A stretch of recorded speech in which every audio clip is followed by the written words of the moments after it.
શ્રી સ્વામિનારાયણ ભગવાનની જય. અક્ષર પુરુષોત્તમ મહારાજની જય. ગુણાતીતાન સ્વામી મહારાજની જય. પ્રમુખ સ્વામી મહારાજની જય. પ્રમુખ સ્વામી મહારાજ શતાબ્દી મહોત્સવની જય. સ્વામિનારાયણ હરે સ્વામી વાત કરી છે, ભગવાન જાણે એમ મોટા સાધુ પણ જાણે. ને આ તો ભગવાન જેવા છે તે સર્વ વાત જાણે છે, માટે એના વિશે મનુષ્યભાવ મૂકીને પ્રાર્થના કરવી, કેમ જે એ તો સર્વજ્ઞ છે. એટલે મનુષ્ય રૂપે આવ્યા હોય, નર્તન ધાર્યું હોય, એટલે આપણા જેવું જ બધું ખાય પીએ ઉઠે બેસે બધું કરે, પણ અંતર જે અંદરની વાત સ્વામી કહું કે ભગવાન જાણે એમ મોટા સાધુ પણ જાણે.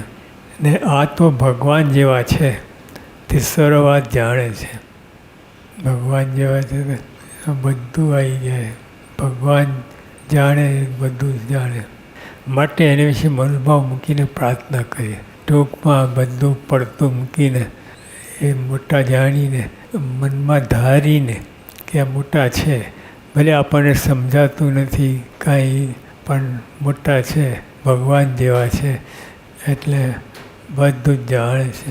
માટે એની વિશે મનોભાવ મૂકીને પ્રાર્થના, બધું લપ મૂકીને પ્રાર્થના જ કરી, મોટા જાણીને આપણે દીવભાવ રાખીને પ્રાર્થના કરી, કેમ જે તો સર્વજ્ઞ છે.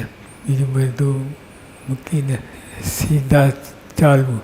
આપણે આખી અનંત જન્મથી બધા ઘણા ડોળ કર્યા છે, બધું દાપન કર્યું છે, કાંઈ ઉપજ્યું નથી. અને આ ભગવાન જેવા સાધુ, ભગવાન ધામધામી મુક્ત, આ ત્રણ જ બ્રહ્મની કોટીમાં આવે તો એવી રીતે જાણીને આપણે બધું દાપણ મૂકીને એમને પ્રાર્થના કરી, સીધી પ્રાર્થના, કે એમાં જ માલ છે. આપણને બીજું કંઈ આવડે નહીં, અને કંઈ મનના તુક્કાથી ક્યાંય ને ક્યાંય વયા જઈએ, અને બધું મૂકીને પ્રાર્થના કરવી. સ્વામિનારાયણ હરે સ્વામી વાત કરી છે, અક્ષરનું તે દેખાય તો પણ માલ ના માનવો. જો અક્ષરનું તે દેખાય તો પણ માલ ના માનવો. ત્યારે ઈશ્વરમાં માલ ન માનવો એમાં શું કહેવું? ઈશ્વર તો બધું જુદું છે. ઈશ્વરના તેજમાં પણ અક્ષરના તેજ અક્ષરનું તે દેખાય તો પણ માલ ના માનવો. અક્ષર તે દેખાય તો પછી બીજું રહ્યું શું? ત્યારે ઈશ્વર માલ ન માનવો એમાં શું કહેવું? તો જો આ મહારાજ ચોખ્ખી વાત કરે છે, અને બધા ગુરુ પરંપરા એમને ઈશ્વર વાપર્યો છે, પણ પોતાની મેરે નહીં, એમને વાપરવું પડે ત્યારે જ વાપર્યું છે, એવું નહીં. અને સ્વામી પોતે જ વાત કરે છે કે ઈશ્વર માલ માનવું જ નહીં. એ બધું રવાડે ચડે એવું છે. જે શેખજીને જરાક ઐશ્વર્ય આવ્યું તે કેટલું બધું ભગવાનથી જુદા પડી ગયા, કોણ સહેજાનંદ એવી રીતે આવી ગયા. એટલે જ્યાં સુધી આપણને દેહ ભાવ છે, ઐશ્વર્ય માલ માનવું જ નહીં. અને મોટા છે એ તો માનતા જ નથી, ઐશ્વર્ય માલ માનતા જ નથી. અને આપણને શોખ હોય જો ખરેખર આપણને જરાક છૂટ આપે તો આપણે શું ને શું કરી નાખીએ, ઊંધું છતું કહી નાખીએ. જો પણ ભગવાને કંટ્રોલ રાખ્યો છે એમાં પણ, અને જેટલું ઘટે એટલું જ આપણને પાવર આપ્યું છે. પણ બીજું, અને ટૂંકમાં શ્રીજી મહારાજ આ લોકમાં આવ્યા એ મોટર બંગલા આપવા નથી આવ્યા, એકાંતિક ધર્મ આપવા, એકાંતિક ધર્મ પામવા માટે આવ્યા. તે એ ચેનલ ખુલ્લી રાખી, બીજી બધી જ ચેનલો આપણે બંધ કરી દીધી છે, બધી. ઐશ્વર્ય ને પ્રતાપ ને આકાશમાં ઉડવું ને આ તપ કરવું, બધી ચેનલ બંધ કરીને એકાંતિક થવાય એ ચેનલ ખુલ્લી રાખી છે. અને એ જ એમાં જ માલ છે. એ બધામાં આપણે જરાક છૂટું મૂકીને ઐશ્વર્યને ત્યાં આપણું બગાડીએ અને બીજા બધાનું બગાડીએ જે આપણા પ્રસંગમાં. તે એ લાઈન જ ખોટી છે. એટલે એકાંતિકપણું પામવા એ મનમાં રાખવું, બીજું બધું મૂકી દેવું. એકાંતિકપણું પામવા એટલે ભગવાનને સમીપમાં સમીપ રહેવું, એ એકાંતિકપણું. હા, અક્ષર તેજ તો સુખરૂપ છે, પણ તે પુરુષોત્તમની મૂર્તિ જેવું નહીં. અક્ષર તેજ, હવે અક્ષર તો અનંત કોટી મુક્તો છે. એક એક મુક્તો અનંત કોટી બ્રહ્માંડ ચલાવે એવા છે. એક એક સમય તેવા આનંદ મુક્તો છે. એવા મુક્તો હવે કેટલું બધું પાવર, કેટલી સત્તા, પણ તોય ગુણાતીતાન સ્વામી મૂળ અક્ષર બ્રહ્મ એના રોવાળામાં પણ ના આવે, એને તોલે ના આવે, એટલું બધું. અને પછી માર્ગે અને અક્ષર અનંત ઘણા છે બધાથી, પણ તોય મહારાજને તુલે ના આવે. માતા અનંત પાર અધિક છે. તો મહારાજ ધીમે ધીમે સ્વામી પોતે જ વાત કરે છે કે અક્ષર તેજ તે સુખરૂપ છે, પણ તે પુરુષોત્તમ મૂર્તિ જેવું નહીં. એમ સમજે તે ઉપાસના કહેવાય. જો મહારાજ ક્યાં અને આપણે ક્યાં. મહારાજ ટૂંકમાં અનંત કોટી મુક્તો છે. એક એક મુક્તો સમર્થ અનંત કોટી બ્રહ્માંડ ચલાવેવા છે. પણ તે બધા મૂળ અક્ષર ગુણાતીતાન સ્વામી તુલે ના આવે. અને અક્ષર તે તો બધું કહ્યું છે, પણ તોય પુરુષોત્તમની મૂર્તિ એટલે મહારાજ અક્ષર કરતાં પણ અનંત ઘણા અધિક છે. તો જે અને આવી રીતે સમજવું એ ઉપાસના કહેવાય. સ્વામિનારાયણ હરે સ્વામી વાત કરીએ. કેશવજીવનદાસજીએ સ્વામીને કહ્યું કે પ્રાગજી વગેરે તમને મૂળ અક્ષર કહે છે તે મને સમજાતું નથી. તમને મૂળ અક્ષર કહે એટલે આજે તો આપણે લીલા લહેર છે, બધું શાસ્ત્રીમાની દયાથી બધું સમજાવ્યું છે, પણ તે વખતે તો બહુ અઘરું હતું. એટલે કેશવજીવનદાસજીએ સ્વામીને કહ્યું પ્રાગજી વગેરે તમને મૂળ અક્ષર કહે છે તે મને સમજાતું નથી, અને હું વિશ્વાસી છું, તે જેમ હોય તેમ કહો. પછી બધું મૂકીને કે બીજા આળાવરી દોડે પાર નહીં આવે, તો તમે હું વિશ્વાસી છું તો તમે મને કહી દો, ચોખ્ખે ચોખ્ખું કહી દો. ત્યારે સ્વામી કહે હું અક્ષર છું એમ તું જાણ. હું અક્ષર છું એકદમ અંગત હતા, વિશ્વાસો હતા, એમને વાત કરી, બીજાને વાત થાય જ નહીં. આ લોકમાં બધું આવે એટલે બધું મનુષ્ય રૂપે હોય એટલે બધું આગળ ડગર દેખાય, આપણને સમજાય નહીં એમ સમજાય. એટલે વિશ્વાસ રાખીને સ્વામીએ કહ્યું કે વિશ્વાસ રાખીને તો હું અક્ષર છું એમ તું માન. બીજો અક્ષર છે તો મારે ને તેને પંચાયત છે. બીજો અક્ષર છે મૂળાક્ષરની વાત છે. મૂળાક્ષર બીજો હોય તો એને મારે પંચાયત, તું શું કામ માથાકૂટ કરે? તો મારે વિશ્વાસ છે તો માની લે અને બધું છૂટા ને ભક્તિ ભજન કરીને એકાંતિક પામીને લહેર કર. તું મારો વિશ્વાસ રાખ. એ 2-3 વખત કહ્યું, છતાંય 2-3 વખત કહેવું પડ્યું. કે મનુષ્ય રૂપે હોય ને ત્યારે બધું ફરી જાય. સ્વામી પોતે જ વાત કરી કે મહિમા સમજાય છે ને વળી ભૂલી જવાય છે, માટે 100 વખત અભ્યાસ કરે ત્યારે ભૂલાય નહીં અને પાકું થાય. તો જો મનુષ્ય રૂપે હોય ને આપણા જેવા જ દેખાય. અને ગુણાતીતાન સ્વામી તો 500 પરમહંસનું તકતો અમે જોઈએ, એમાં એ આઉટરાઇટ એવો કલર, એટલે કેટલા કારા છે બધું, તો એમ કોઈને સમજ ના પડે. આ મૂળાક્ષર અને અક્ષરે ભણેલા નહીં, 2 ચોપડી ભણેલી. હવે અને મૂળાક્ષર, નિરક્ષર ને મૂળાક્ષર માનવા, એ કેવું બધું છે. એટલે એ વાત એટલે સ્વામી કહ્યું તે વખતે બહુ અઘરું હતું, ખરેખર અઘરું. એટલે પ્રત્યક્ષ હોય એટલે એવું જ થાય. બધા મહિમા સમજવું બહુ મુશ્કેલ. અને જેને મહિમા સમજાયો એ તો ધન્ય કહેવાય, ધન્ય ભાગ્ય. એને એને તો બેડો પાર થઈ ગયો, સાક્ષાત અક્ષરધામ પામી ગયા. સ્વામિનારાયણ સ્વામી વાત કરી છે, મારા સ્વધામ પધારવાના હતા ત્યારે મને એકાંતે મળ્યા, જેમ શ્રી કૃષ્ણ અને ઉદ્ધવજી એકાંતે મળ્યા હતા તેમ. પછી પોતાની વાત કરી. હવે એકાંતે મળ્યા, શું વાત? તો એકાંત મળવાનું પ્રયોજન શું? એકાંતે મળ્યા એટલે ખાનગી વાત હોય એવી હોય. એકાંત એટલે કંઈક મહારાજ કંઈક કહ્યું હશે, પણ ટૂંકમાં ઉદ્ધવજી ને કૃષ્ણ ભગવાન મળ્યા હતા છેલ્લે, એવી રીતે મળ્યા. અલગ ટૂંકમાં મહારાજ સ્વામી એ અગત્ય હતા.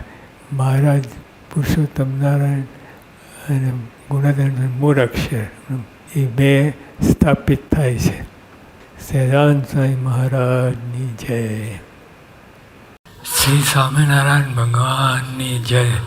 અક્ષર પુરુષોત્તમ મહારાજની જય. ગુણાતીતાન સ્વામી મહારાજની જય. પ્રમુખ સ્વામી મહારાજની જય. પ્રમુખ સ્વામી જય.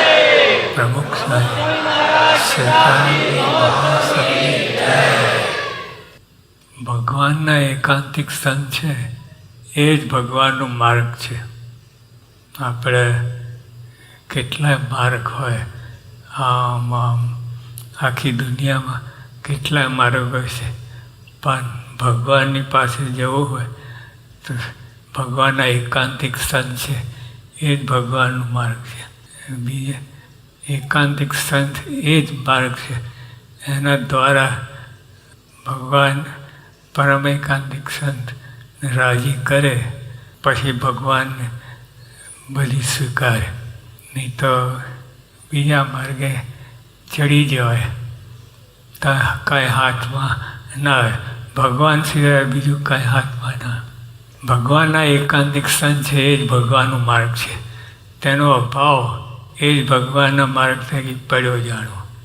આપણે જતા હોઈએ રસ્તા, પાતળી કેડી હોય, ભય લાગે આમ પડવું કે ચાલ્યા જવું. દ્રોષ એક પણ દોષ ના હોય તો એ દોષ કે, એક પણ દોષ હોય નહીં છતાંય દોષ કે, તો એ જાણે અજાણે પણ અજાણે શું આપણે ના જાણતા હોઈએ એના વિશે પણ કહીએ. આપણે કાંઈ જાણતા નહીં. અને એક ગામમાં બધા વ્યક્તિઓ હતા, તે એક વ્યક્તિને ગાળો દીધી રાખે, પણ એક ડોશી પણ ગાળો દીધી. તો બીજા હરિભક્તોએ પૂછ્યું કે તમે શું, તમે તો કંઈ લેવા દેવા નથી, તમે કેમ ગાળો દેશો? તો કે હાવ દે છે એટલે હું દઉં છું. એવું ચાલતું હોય. કાંઈ જાણતા ન હોય, કાંઈ ના હોય, પણ આપણે હિસ્સો કરી અને દે. ટોળું તો ટોળાના મતમાં ચડે એ ખુવાર થાય. ટોળાશાહી. આપણે કરવું શું છે, શું કરવા છે, કાંઈ ગતાગમ ના હોય, અને છતાંય કોઈના કહેવાથી આપે છે. આપણે સત્સંગમાં તો એવું નથી થતું. બહારના લોકો હોય તે હિસ્સો કંઈ જાણતા ના, કંઈ ના, પણ તો એ આમાં ચડી જાય. જાણે પણ જાણે આપણે ના જાણતો હોય એના વિશે પણ કહીએ. મોટા પુરુષ જ્યારે હોય ત્યારે ઓળખાય નહીં. મોટા પુરુષ હોય ત્યારે ઓળખાય નહીં. શાસ્ત્રીમાં, યોગીમાં, ભગવતીમાં, પ્રમુખ સાહેબમાં આપે હાજરી આપે, એમના વિશે ભેગા રહ્યા હોય, ખાધું પીધું હોય, બધું પ્રસાદી જમાડી બધું જાણતા હોય, પણ તોય ઓળખાય નહીં. આમ ઓળખે ઉપરથી કે આ પ્રમુખ સ્વામી, આ ભગતજી મહારાજ, શાસ્ત્રી મહારાજ, એ ઉપરથી ઓળખે. પણ એ કોણ છે, શું છે, ક્યાંના વાસી છે, ક્યાંથી આવ્યા છે, ક્યાં એને શું કરવાનું તાન છે, એ બધું કાંઈ જાણે નહીં. એ બહારના સત્સંગમાં આવું ન થાય, પણ બહારના લોકો દીધે રાખે. મોટા પર જ્યારે હોય ત્યારે ઓળખાય નહીં. શાસ્ત્રી મહારાજ જેવા છે તેવા જણાય નહીં. ખરેખર હજુ આપણે બધા છીએ તોય જાણે નથી. એ જાણવું અઘરું છે. ડૂબકી મારવી પડે ત્યારે કંઈ માલ હાથમાં, ઉપર પરથી કાંઈ સપાટ ચલી જાય, કાંઈ હાથમાં ના. જેણે જાણ્યા અને ટાણાની સેવા કરી લીધી તેને અખંડ શાંતિ. જેને જાણ્યા એવા આપણા સત્સંગમાં ઘણા બધા છે. ટાણાની સેવા કરી લીધી. સ્વામી કે અધર બોલ ઝીલે, એવા પુરુષ પરોક્ષ થાય ત્યારે મહિમા સમજાય. એવા પુરુષ પરોક્ષ થાય એટલે ત્યારે મહિમા સમજાય. એમની હયાતીમાં ખબર જ ના પડે.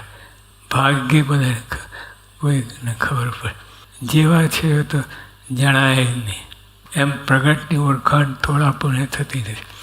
અને પ્રગટની ઓળખાણ થોડા પુણ્ય થતી નથી. ઘણો પુણ્યની થપ્પીને થપ્પી હોય, જેમ નોટોની થપ્પી હોય, એમ પુણ્યની થપ્પી થપ્પી હોય ત્યારે કંઈક ચાંચ ખૂચે. એ ઓળખાણ યથાર્થ થાય ત્યાં અંતરમાં અખંડ શાંતિ અને આનંદ વર્ત. એમની ઓળખાણ થાય, ખરેખર ઓળખે. એને ક્યાંય જવાનું, ક્યાંય શોધવાનું કોઈ વ્યક્તિ કાંઈ રહે જ નહીં. ઓળખી લીધા હોય. જેમ હીરો હોય. અમે મુંબઈમાં એક દુકાનમાં ગયા હતા તો હીરા હતા બધા, અમને હાથમાં આપ્યા. અમે જોઈ, હવે નાની બટનની ગોટી હોય એને જોઈ લાગે, પણ 22 કરોડનું હોય. 22 કરોડ આટલી ગોટી. તો જે ઉપરથી બીજા પથ્થર હોય, બીજા હીરા, અત્યારે બનાવટી ડાયમંડ હોય, એ બધા સરખા જ લાગે. કદાચ ઓલા નંબર મારી જાય, 2 નંબરનું હોય, પણ તો એ હીરો એ ઝવેરી ઓળખે, બીજા કાંઈ ના. અમે બ્રિટિશ મ્યુઝિયમમાં ગયા હતા, ત્યાં કોઈનું હીરો હતો. પછી હું ને ડૉક્ટર સ્વામી અમે જતા હતા. મેં કહ્યું કે તમે કેટલી કિંમત કરો? તો કે કહેતા 30-25 વધારે ના. એટલે આમ ઓળખાય નહીં સર બને. એની કિંમત એ ઝવેરી ઓળખે. એમ એકાંતિક સંત હોય એને ખબર પડે. એ ઓળખાણ યથાર્થ થાય ત્યાં અંતરમાં ખરું શાંતિ અને આનંદ વર્તે. આવા સાધુ ખાસડા મારે તો પણ અક્ષરધામમાં લઈ જાય. આવા ખાસડા મારે તો પણ અક્ષરધામમાં લઈ જાય. ખાસડા શું? યોગીઓ પોતે ખુલે છે. ખાસડા શું? તો બહુ કઠણ વચનના ડંખ મારે તે જ ધામમાં લઈ જાય. એ તો કોઈને અનુભવ થઈને થશે નહીં. આપણે આ સત્સંગ એવો છે કે બધા ગુણગ્રાહી સત્સંગ, એટલે એવું થશે. પણ એ તો ભગતજી મહારાજ આ સત્પુરુષ એની વાત છે. એમને એ શાસ્ત્રી મહારાજ ભગતજી મહારાજ જતા હોય વડોદરાને કે છે, ભગતજી મહારાજ કહી દીધું કે તમને આવતા નહીં. હવે બીજા બધા હજારો દર્શન કરે અને શાસ્ત્રીમાં ના પાડે તમે આવતા દર્શન, કેટલું આકરું લાગે. આપણને ખબર ના પડે પણ આપણે બહુ તાલાવેલી હોય દર્શન અને ત્યારે કહે કે તમારે દર્શને આવવા નથી, કેટલું આકરું પડે. તો બહુ કઠણ વચનના ડંગ મારે તે જ ધામે આપણને વખાણે પણ ટોકે નહીં, તે નરકમાં નાખે. સત્પુરુષ જ બીજા કંઈ નહીં. જે ગુરુ એવા હોય એ ટોકે નહીં, એટલે પોતાના આશ્રિતોના ધ્યાન ન રાખે. આવે જાય ગમે એમ કરતા હોય એ કરવા દે, તે નરકમાં નાખે. એવા ગુરુ આપણે શું દોરે, પણ જે ટોકે અને આપણે તો ભગતજીમાં, શાસ્ત્રીમાં, યોગીઓમાં, પ્રમુખ બધા ટોકે વળે પણ તો ધામમાં લઈ જાય. આજે તો ગુરુ છે જ નહીં, તમે ટોકનાર અને કદાચ કોઈ હોય તો જે ટોકણી શાસ્ત્રીમાં, યોગીમાં પ્રમુખ છે, મારે ખમી છે એવું તો થાય. આપણે થાય આપણે ઊભા જ ન રહીએ તો ટોકવાની વાત જ ક્યાં છે. આપણે ભગવાનને સંભાળીશું તો તે આપણી ફકર રાખશે. ટૂંકમાં બીજું બધું આપણે પડકતું મૂકીને ભગવાનને યાદ કર્યા કર્યા તે આપણી ખબર રાખશે. આપણે એમની ખબર એ આપણી ખબર રાખશે. તો એ રીતે સહેલું સારું સસ્તું પડે છે. બાકી બીજી બધા તો બહુ આકરી વાત છે. એ સત્પુરુષોની વાત છે. આપણે જે ભગવાનનું સ્વરૂપ મળ્યું તેને વળગી રહેવું. બુદ્ધ થડ અને બાજી પકડ, ડાળખાન પાંદડાને એનું કામ નથી, પણ થડ બાજુ એટલે મોર મહારાજ સ્વામી અને એમના સત્પુરુષો એ જે આપણને દોરે એમ દોરાવું. સદાનંદ સ્વામી મહારાજની